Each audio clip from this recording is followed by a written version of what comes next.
No, last week I sent out a handout for Parshas Korach.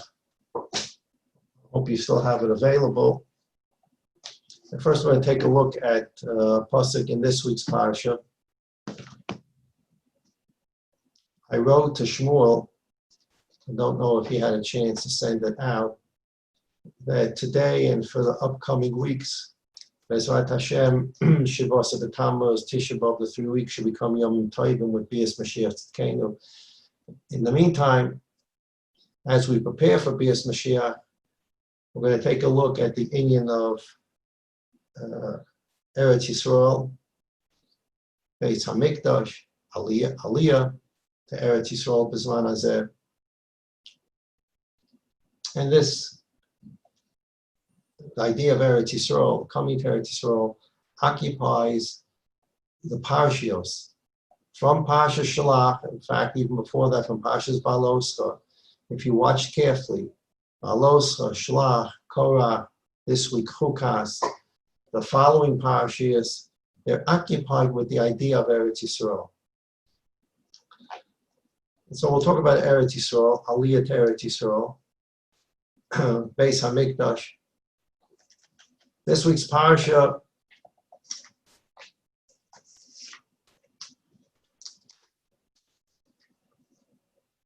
just 2 weeks ago, Parsha Shalach, the Jews were in the second year in the desert.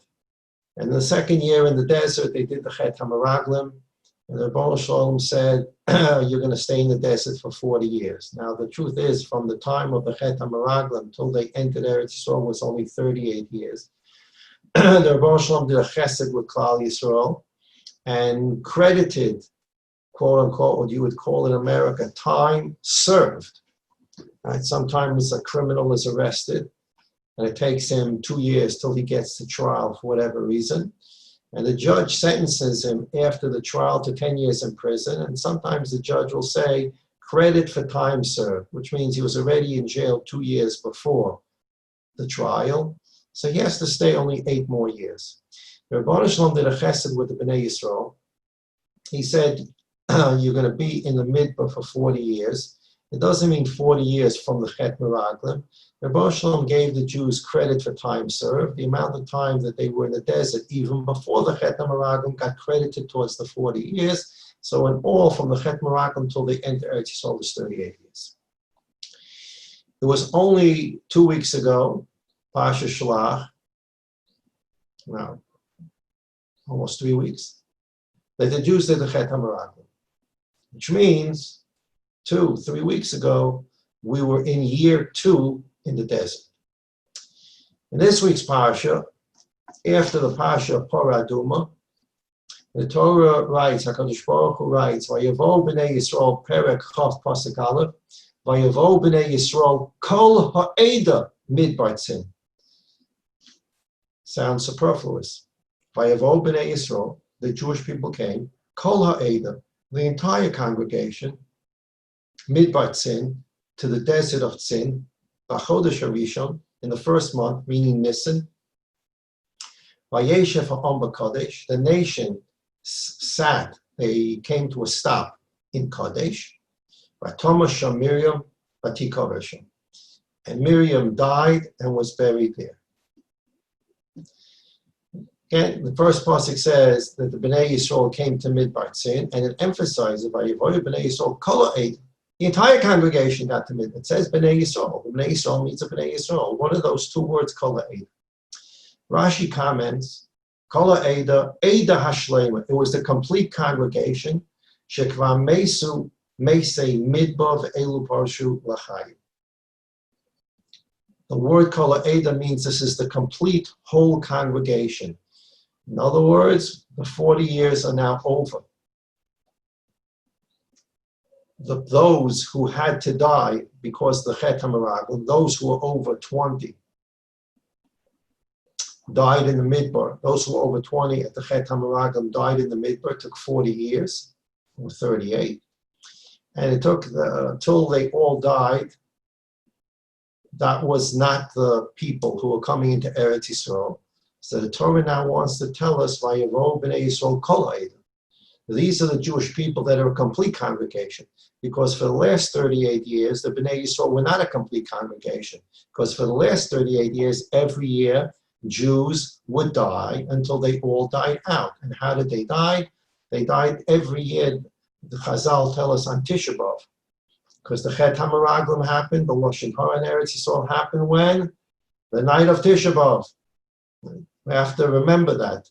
We mentioned this several weeks ago. Tisha B'Av comes, we say long kinnis in the morning, we say Eicha at night, and we talk about the first Beis Hamikdash was destroyed because of Avodah Zarah, Gilead Raya, Shvichas Damim, and the second Beis Hamikdash was destroyed because of Sinas Chinam.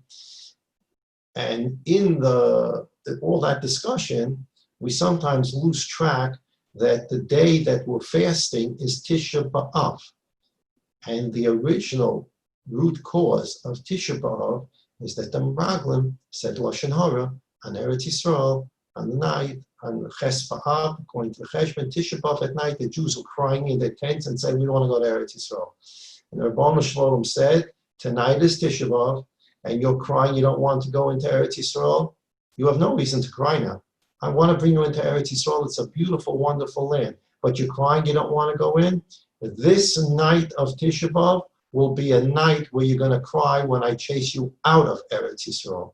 And so Tisha B'Av became the night of Eicha and the day of Kinnis because of the Lashon Hara that the Meraglim spoke about Eretz Yisrael many, many, many, many centuries before. That's Tisha B'Av. At any rate, 2 or 3 weeks ago, we're at the Chet HaMeraglim, and the Jews are in year 2 in the Midbar, Parsha Shlach. Then after Parsha Shlach, we went to Parshas Korach, last Shabbos, and to Parshas Chukas, this Shabbos, 2 weeks. And during these 2 Parshios, they're not even 2 Parshas, it's through the rest of Shlach and through Chukas, the beginning of Chukas, 38 years just passed us by. In Shlach, the Meraglim is year 2 in the Midbar. And in Parshas Chukas, Rashi tells us that the words Kol Ha'eda, the whole congregation came now. It's because this is the whole congregation. The congregation of the last 38 years was not a whole congregation because they were dying out every year. But this is now the young folks. This is the new generation. This is the Bnei Yisrael that we call Kol Ha'eda. It's the whole congregation. These are the people that are ready to go to Eretz Yisrael. So the pasuk says, "Vayavo Bnei Yisrael Kol Ha'eda," the Jewish people that represent the whole congregation. The Dor Nichnas La'aretz. This is the generation that's going to go into Eretz Yisrael. From here on in to the end of the Torah, we're dealing with a whole new generation. Bear that in mind as you listen to the Baal Korah, as you learn Chumash for the rest of the year. Me'etz Hashem Abba Leinu L'Torah. We're now dealing with the new generation. The Dor Yotzei Mitzrayim, the Dor that left Mitzrayim have now died out. Anyone that was 20 or above at the Chet HaMeraglim. And now we're dealing with the new generation that's ready to go into Eretz Yisrael. Kol Ha'eda. They came to Midbatzin. It's Rosh Chodesh, it's Chodesh Nisan. They stopped in Kadesh, and Miriam dies there, and she's buried there. Okay. In the schus of Miriam, there was a be'er, the be'er of Miriam, the water that traveled with them in the desert. In the schus of Moshe, they had man. In the schus of Aaron, they had the Anan, they covered the holy clouds that protected them from the weather, etc. Miriam dies. What happens to the be'er of Miriam? Not here. And if it's not here in the middle of the desert, you have no water. So the next pasuk says, Parakaf pasuk beis, V'lahoya mayim lo eda. The congregation had no water. This is the new generation that's getting ready to go into Eretz Yisrael. Vayikolu Moshe v'Aaron. And this new generation gathers against Moshe and Aaron. Right? The apple fall nicht weit von Bäum. The apple never falls far from the tree, unfortunately. And this young generation saw already by the old generation that when something's not going the way you want it to go in the midbar, you gang up on Moshe and Aaron and you start a ganze tumult. Vayoraf Omer Moshe, and they start arguing with Moshe. This is already the new generation that's ready to go into Israel. They start arguing. Vayomu Lema, and they say to Moshe, And as I mentioned last week, this is also one of these difficult psukim to read. Last week we talked about Dosim and Aviram saying that Eretz Mitzrayim was Eretz Zavas Chol V'Dvash. Can imagine saying such a thing. And here you have the new generation getting ready to go into Eretz Yisrael, and they say, Moshe Rabbeinu, you know, it would halavai. We would have been fortunate if we would have died with the old generation here in the desert, because now we're going to die of lack of water. So, halavai, we would have died with the Meraglim. Unbelievable. Moshe Rabbeinu, why did you bring us here? Moshe, Aaron, why did you bring us here to this desert? This is already 40 years later. They're still talking about why did you bring us to the desert? To die in the desert, anachnu vireinu. We will die here and our cattle will die here. That's an interesting passage. They're as worried about their cattle dying in the desert as they are about themselves.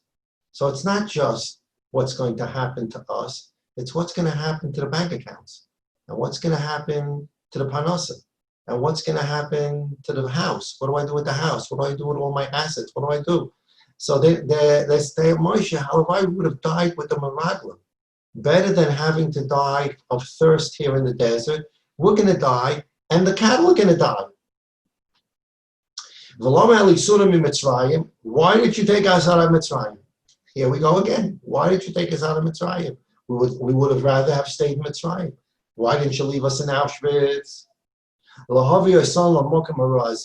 Why did you bring us to this terrible place, this midbar?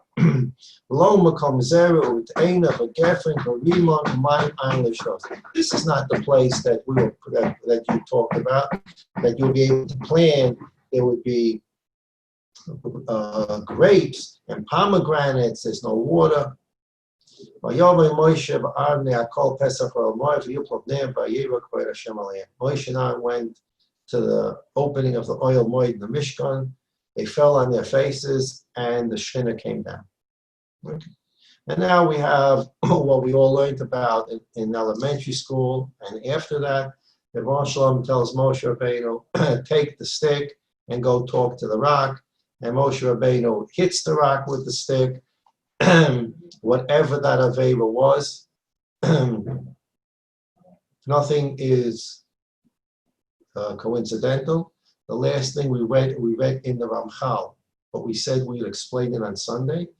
The Ramchal quoted a Chazal that says, HaKadosh Baruch Hu medaktek im saviv of kochot hasayva. HaKadosh Baruch Hu is very, very strict with his tzaddikim. In this world, we live in a world of protection. You know someone, you can get something done. You don't know someone, you're going to wait in line for a long time if you ever get anything done anyways. You want to know the vice president of the bank. You want to go know the person that's in the Misra Hapnim. You got protection, you're going to get something done. You know the king, you're going to get a special favor. You don't know the king, you got to wait. It's a world of protection. It's a world of teachers' pets, right? People are treated differently because motzachein be'ena. The Rebbe Shalom's world is an olam hafach, and that's what it's called. The Gemara in Baba Basra and Daf Yuram and Beis says that the next world is an olam hafach. It is the absolute opposite of this world. The Gemara says, Elyonim lamata tachtoinim lamayla. Those who are pushed down in this world as being peripheral, unimportant, they are the ones that are going to be at the head table in the next world. And those who occupy the head tables in this world, the Groisa Knackers, they're going to find themselves in the bleachers in the next world. As I state in the Gemara, Babasa Dafyud, Oilam Hapa, Helyoinim Lamata, Tachtoinim Lamayla. In the Rebbe Shalom's world, there's no protects here. In Rebbe Shalom's world, there's no teachers' pets. Kel Emuna, Vein Orol, Tzadik V'Yosha, who? And so there's a rule, HaKadosh Baruch Hu medaktikim saviv of kochut hasayra. Just the opposite. The closer you get to HaKadosh Baruch Hu, Kadosh Baruch Hu medaktik im saviva. Kadosh Baruch Hu is strict with those who are near him. Kechut hasar, like a hair. The closer you are to God, the closer the relationship, the more strict he's going to be with you, because the expectation becomes greater. If you are so close to me and you have a better understanding of how I run the world, and you have a better understanding of Torah, you have a better understanding of mitzvahs, the slightest wrong move can be a disaster, because you know better. A person that doesn't know as much, we can excuse more. But a person that knows more, no protects you. The Rosh Hashanah is going to be stricter with you. So this is an example of HaKadosh Baruch Hu medaktikim saviva kechut hasayva. All the Rishonim, all the Mefarshim and Chumash are trying to figure out, what did Moshe Rabbeinu do exactly here? What was his Aveiah? The Rosh Hashanah said to him, take the stick. The Rosh Hashanah doesn't tell a person to do something unless there's a reason for it. Tell him, take the stick and go speak to the rock. Now there's already a precedent for this, because at the end of Pashas Beshalach, many, many, many months ago, before Purim, BCE, before the Corona era, there was a Pashas Beshalach. In Pashas Beshalach, at the end of Pashas Beshalach, the Jews didn't have water after they left Mitzrayim. The Rosh Hashanah said to Moshe, take the rock, take the stick and hit the rock. That's what he did the first time, and the water came out. So the Jews don't have water 40 years later. The Rosh Hashanah says, take the stick and go talk to the rock. And however the event unfolds, Moshe hits the rock. What is exactly the Aveiah there? It's a long Ramban, all kinds of different shittas. And it's brought down the Chidush Yorim that, in his opinion, the first Ger Rebbe, he said it's not really kedai to delve into this subject, because when we delve into the subject, we're trying to figure out not Lubling sin or not someone else's. We're trying to figure out what is a sin in the life of a Moshe Rabbeinu. Now, you can't figure that out, because with the rule, HaKadosh Baruch Hu medaktik and saviv of kechut hasayva, HaKadosh Baruch Hu, the closer you get to HaKadosh Baruch Hu, the more medaktik, the more strict he is, because the greater expectation he has from the person. So when we talk about Moshe Rabbeinu, you can imagine the expectations in Shemayim from Moshe Rabbeinu. We don't understand that great level of expectation. So we're groveling. What exactly is the sin? We're not groveling here for a sin. We're trying to find out the sin of a Moshe Rabbeinu. You know how thin that can be? It can be a slither off the straight and narrow. We can't see what that is because we don't know what that is. And that's what the Chidush Yorim says. Whatever it is, it is. We can try to understand it, but at the end of the day, we need to remember HaKadosh Baruch Hu medaktikim saviv of kechut hasayva. It's a Moshe Rabbeinu Aveiah. What is it? Kechut hasayva. And anyways, that's what it was. It's a Moshe Rabbeinu Aveiah. He hit the rock, he didn't talk to the rock, or he tried to talk to the rock, Rashi says, and he had the wrong rock, and then he had to hit them, whatever the episode is. So what does Rebbeinu Shalom do about this? And these psukim I'm going to read, not focus on them necessarily today, but just to give us a jump start on this whole sugya of Eretz Yisrael. Vayomer Hashem el Moshe vel Aaron. Hashem said to Moshe and Aaron, Yan lo hemantem bi, because you had no emuna in me. Just reading the psukim now.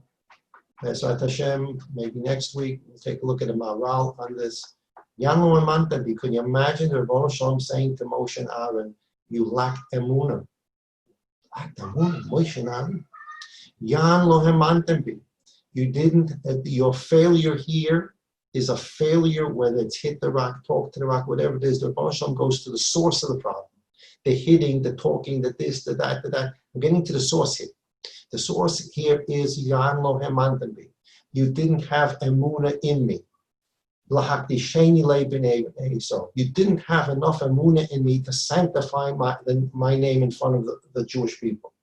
Whatever it is, if he would have talked to the rock instead of hitting the rock, so Rashi says if he talked to the rock and the rock would have brought forth water, the Jewish people would have made a kal vachomer and said, wow, if a rock, an inanimate object, when it gets a command to do something through the Rebbeinu Shalom, it doesn't get schar, it doesn't have bechira, but when you talk to it, It does what it's told to do because it's the word of God.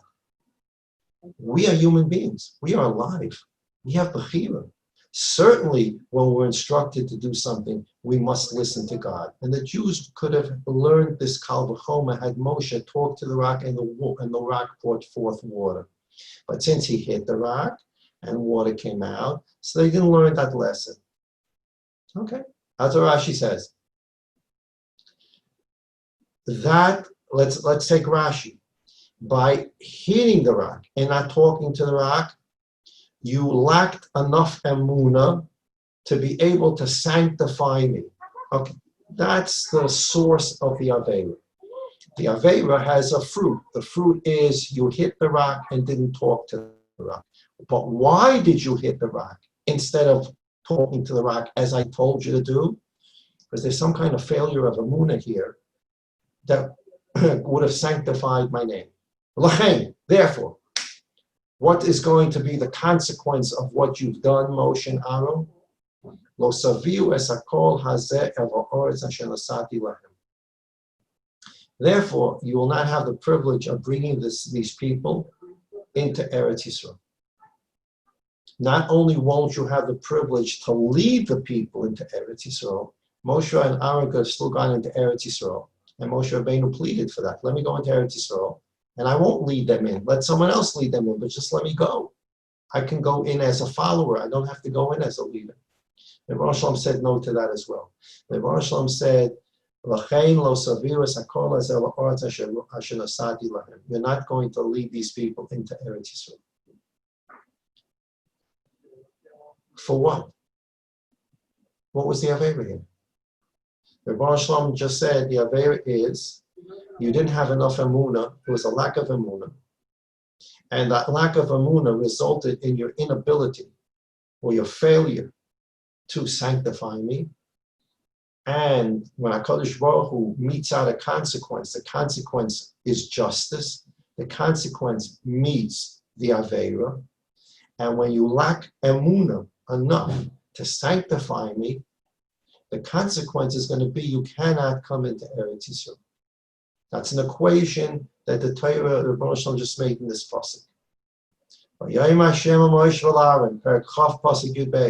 Hashem said to Moshe and Aaron, Yan lo hemantem bi, because you didn't have enough emunah in me. You failed in your emunah. La'akdisheni leini b'nei Yisrael, to sanctify me in the eyes of the Jewish people. Lachein, therefore, the consequence shall be for this lack of emunah to sanctify me in the eyes of the Jewish people. Lo savir sakol hazel etoshem. The consequence of such a lack of emunah to sanctify my name is you can't go to Eretz Yisrael. Obviously, the Rosh Hashanah could have told Moshe Rabbeinu, told Aaron, any number of things. As a result of your lack of emunah in me, you didn't sanctify me. Therefore, you can't lead the Jewish people into Eretz Yisrael, and someone else, Yoshua, is going to be the leader, and you're going to now have to come into Eretz Yisrael as a follower. Okay, it would have not been Bakovidik maybe for Moshe, but Moshe would have loved to have done that. He said, I'd love to do that. Please let me do it. Rosh Hashanah obviously could have meted out justice in any other ways. The justice that the Rebbeinu Shalom decided met the Aveira. What is the equation here? Failure of emunah to sanctify me to the Jewish people. The consequence of that is you cannot lead into Eretz Yisrael. So there are two consequences. A, you cannot be a leader. And B, you cannot enter Eretz Yisrael. And you put the two together, you cannot lead them into Eretz Yisrael. But you can no longer lead them into Eretz Yisrael. You can finish leading them through the Midbar, and then your job will be done. You can finish leading them through the Midbar. You can be a desert leader. But you cannot be an Eretz Yisrael leader for this failure in Emunah, and the failure of Emunah, which led to inability to sanctify my name. So this is the Parsha of the Mei Meriva. And there are a number of things that we saw here. First of all, we're dealing, history went very quick. 2 weeks ago, we were in Parsha Shalach, year 2 in the Midbar. The beginning of Parsha Chukas, we were in year 40 in the Midbar. we're dealing with a whole new generation. And the whole new generation is doing the same thing that the old generation did. They're getting ready to go into Israel. They're missing some water. Miriam died, and they want to go back to Mitzrayim. Moshe Rabbeinu, so we have that aspect of, again, there's a little trouble on the horizon. There's no water. When there's a little trouble on the horizon, Rabbi said there's a little trouble on the horizon. We're 40 years into the desert. During those 40 years, some of these new generation, they were 19 years old at the Meraglim. Meraglim only died if you were 20 and older at the time of the Meraglim. So there are 17-year-olds, 18-year-olds, 19-year-olds. They were there at the Chet HaMeraglim. They understood the Chet HaMeraglim. They understood that it was that you're not allowed to talk Lashon Hara against Eretz Yisrael. They understood that they had to go to Eretz Yisrael. They understood how important it was to go to Eretz Yisrael. And now 38 years go by, and they're back talking the same way. Why did you take us out of Mitzrayim? Why are we in the desert? Halavai would have died with our parents here in the Chet HaMeraglim. Eretz Yisrael, as I said numerous times, Eretz Yisrael is always a problem. It's always a problem. It's never the right time. And there's always going to be a bump in the road. There's no water, we're not going. There's no water, we're not going. That's it. Take me back to Auschwitz. I don't have water, take me back to Auschwitz. Now, you come to Moshe Rabbeinu, you can say to Moshe Rabbeinu, and the Mefarshim talk about the sequence of events here. You come to Moshe Rabbeinu, you're in the desert 40 years, you have Mon, you have Mayim, you have Anani covered, Miriam died, there's no Be'er. What does that say to a person? That Ribbono Shel Olam gave us the Be'er of Miriam, B'schus Miriam. It's a desert. The water is there by a miracle of God. Miriam died, which means that we don't have Hazachus. So you approach Moshe Rabbeinu and you say, Moshe Rabbeinu, what are we going to do now about it? That's not what they did. It's already a machlokes. It's already, we want to go back. Eretz Yisrael is only the place to go to if it's a red carpet. It's a red carpet thrown out for you. There's no bumps. There's no little pebbles under the red carpet. But if there's a little pebble under the red carpet, when I step on the red carpet, I'm going to feel the pebble. It's already a little uncomfortable. Eretz Yisrael has to be a perfect red carpet, not a carpet I want to go back to Auschwitz. So we already have 40 years later, we're repeating the same situation. And now on top of that, Moshe Rabbeinu's consequence and Aaron's consequence for the Mei Meriva is you can't go into Eretz Yisrael. You can't go into Eretz Yisrael because you lack the emunah to sanctify me in the eyes of the Jewish people. The two of you are not going to Eretz Yisrael, which leaves open the kasha, which we're not going to deal with. Why did Miriam die at the beginning of the parasha? Miriam wasn't involved in the Mei Meriva. Aaron really wasn't even involved in the Mei Meriva. Rashi says in Pasha Bezos HaBracha. But okay, we'll leave Aaron in there with Moshe. But Miriam died at the beginning of this Pasha. There was no story with the water yet. Miriam is alive. There's a be'er. There's nothing going on. Why did she die in the midbar? Good kasha. But whatever the teretz to the kasha is, we have two things happening in the pasha. First of all, we have the Bnei Yisrael. Again, the same business. 40 years later, Halavai die in this desert because we don't have water. It's not perfect, so we're not going.